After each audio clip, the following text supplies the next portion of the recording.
हे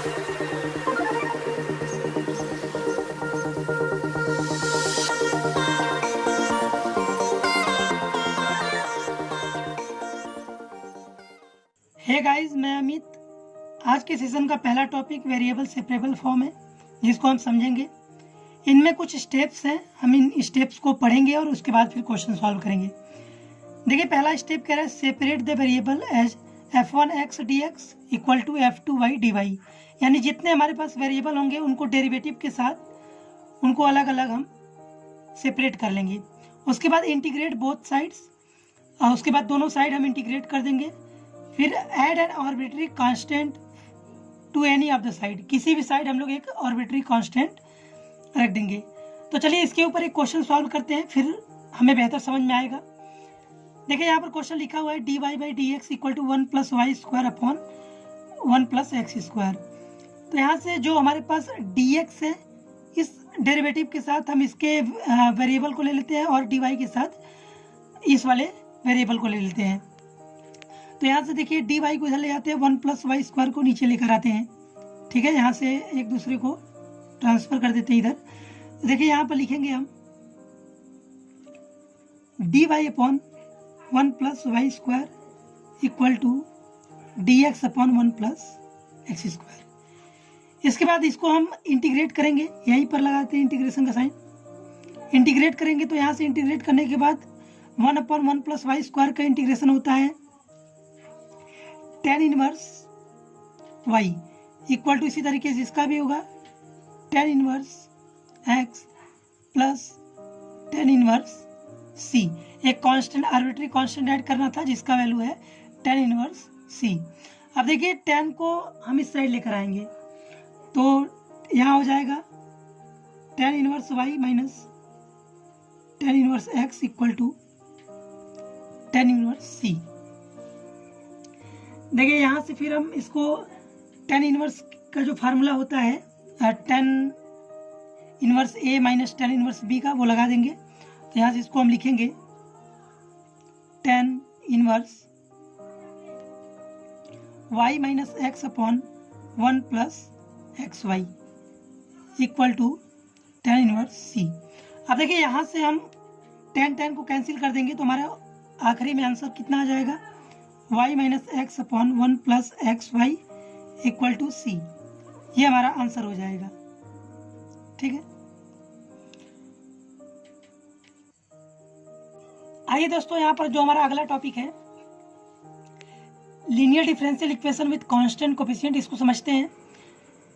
देखिए यहाँ पर a नॉट डी एन, इसका जो जनरल फार्मूला होता है वो a naught d n y upon d x n plus a1 d n minus 1 y upon d x to the power n minus 1। इस तरीके से हमारा n टर्म तक जाता है। ठीक है, इसमें देखिए कुछ टर्म होते हैं जिसको हम कैसे लिखेंगे।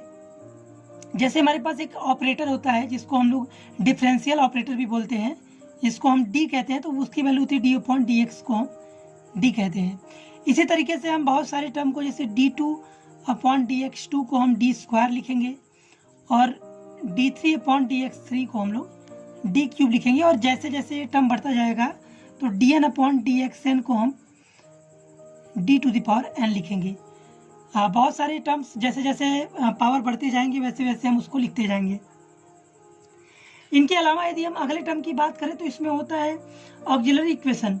ऑक्सिलरी इक्वेशन से पहले इसमें डिफरेंशियल इक्वेशन, जो linear differential equation with constant coefficient होता है, उसका एक जनरल सोल्यूशन आता है जिसको हम लिखते हैं y equal to C F plus P I, मतलब complementary function plus particular integral. इसके बाद देखिए हम कैसे निकालते हैं सी एफ और पी आई। उसके लिए हम ऑक्सिलरी इक्वेशन लिखते हैं। ऑक्सिलरी इक्वेशन क्या होता है, उसको सॉल्व कैसे करते हैं, इसके ऊपर थोड़ी बात करते हैं। तो इनमें कुछ स्टेप्स होते हैं। जैसे पहला स्टेप जो होता है रिप्लेस y बाई 1। कोई भी इक्वेशन आपके पास दिया हुआ है तो वहाँ पर जो y होता है उसको हम 1 से रिप्लेस करते हैं। इस इक्वेशन में से y को जो हम कॉमन लेंगे तो y को 1 पुट करेंगे और फिर d को m से रिप्लेस करेंगे। उसके बाद हम इस पर क्वेश्चन सॉल्व करेंगे तो आपको ज़्यादा बेहतर समझ में आएगा।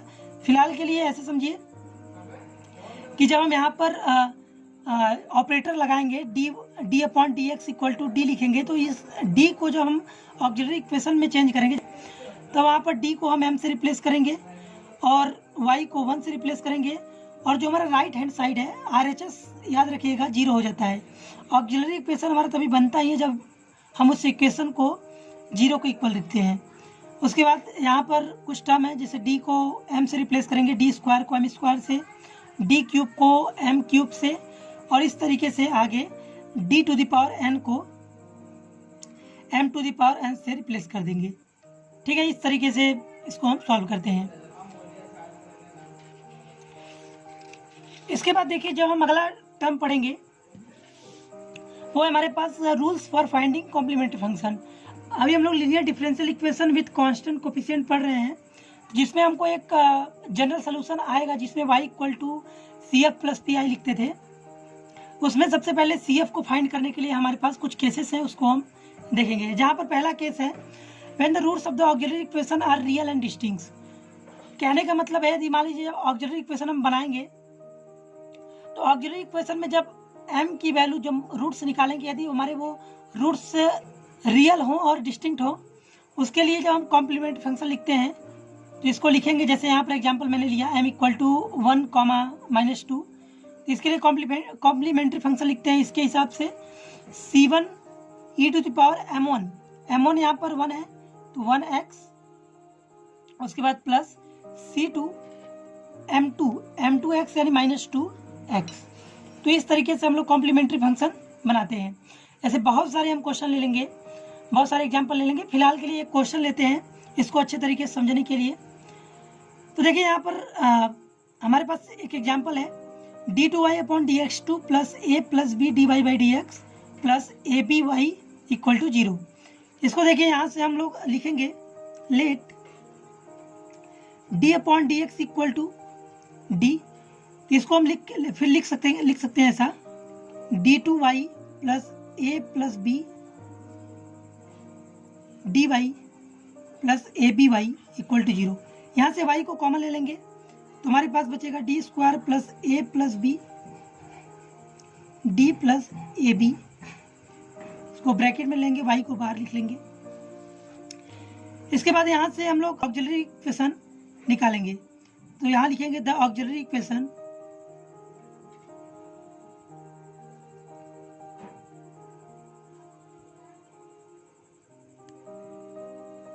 इज, हम रिप्लेस करेंगे। अभी हमने आपको बताया कि रिप्लेस करते हैं d को m से, y को 1 से, और RHS तो ऑलरेडी 0 है, इसको 0 लिख देंगे।